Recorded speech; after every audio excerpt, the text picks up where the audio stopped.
સંયુક્ત રાષ્ટ્ર સામે ઘૂંટણીએ પડ્યું પાકિસ્તાન। સંયુક્ત રાષ્ટ્ર સામે પાકિસ્તાન વધુ એકવાર કરગરશે। સંયુક્ત રાષ્ટ્રની સુરક્ષા પરિષદની આજે બેઠક। આ બેઠકમાં ભારત પાકિસ્તાન તણાવ મુદ્દે ચર્ચા થશે। તો ઘૂંટણીએ પડ્યું છે પાકિસ્તાન સંયુક્ત રાષ્ટ્ર સામે પાકિસ્તાન વધુ એકવાર કરગરશે। સંયુક્ત રાષ્ટ્રની સુરક્ષા પરિષદની પણ આજે બેઠક છે, ત્યારે આ બેઠકમાં ભારત પાકિસ્તાન તણાવ મુદ્દે ચર્ચા થશે।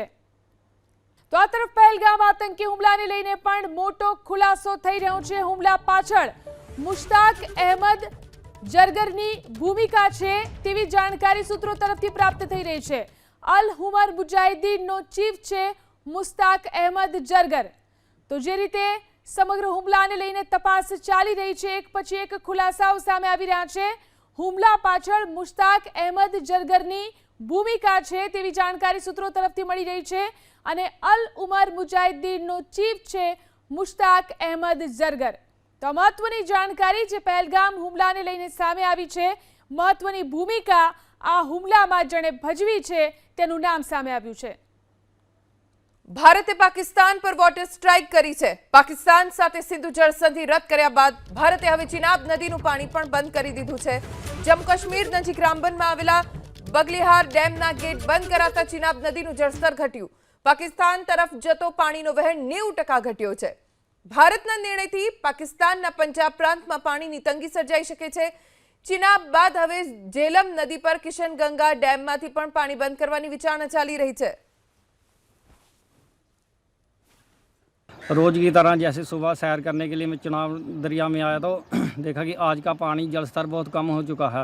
कम से कम ये 5-6 फीट रह चुका है और जैसे पाकिस्तान ने पहलगाम में अटैक किया था उसका असर आज दिखने को मिल रहा है। और हम मोदी जी से यही कहते हैं कि ये पाकिस्तान बूंद बूंद के लिए तरसे और इनका हुक्का पानी सब बंद कर देना चाहिए। कम मेरी 35 साल उम्र हो चुकी है, मैंने आज ये पहली बार वाक़ई देखा और हम मोदी जी से यही अपील करते हैं कि पाकिस्तान को दंड मिलना चाहिए। और सुबह में सैर करने आया है दरिया में चुनाव में। सुबह देखा मैंने पानी बहुत कम था और इतना देखा 70 साल मेरी उम्र हो गई है। 70 साल में पहली बार देखा है जो 28-29 फुट पानी होता था, अभी 6-7 फुट रह गया। पहली बार ऐसा देखा बाका चुनाव दरिया में बहुत जल्दी पानी खत्म हो गया। जम्मू काश्मीर में आतंकीओનું ષડયંત્ર નિષ્ફળ કરવામાં આવ્યું છે। સુરનકોટના જંગલોમાં આતંકીઓના ઠેકાણા ઉપર દરોડા પાડવામાં આવ્યા અને સ્થળ ઉપરથી 5 આઈડી બોમ્બ મળી આવ્યા છે। અનેક ઉપકરણ, શંકાસ્પદ વસ્તુઓ પણ મળી આવી। સુરનકોટમાં સેના અને પોલીસે આ સંયુક્ત કામગીરી કરી। સુરનકોટના જંગલોમાં આતંકીઓના ઠેકાણા ઉપર દરોડા પાડવામાં આવ્યા, જ્યાંથી 5 આઈડી બોમ્બ પણ મળી આવ્યા છે।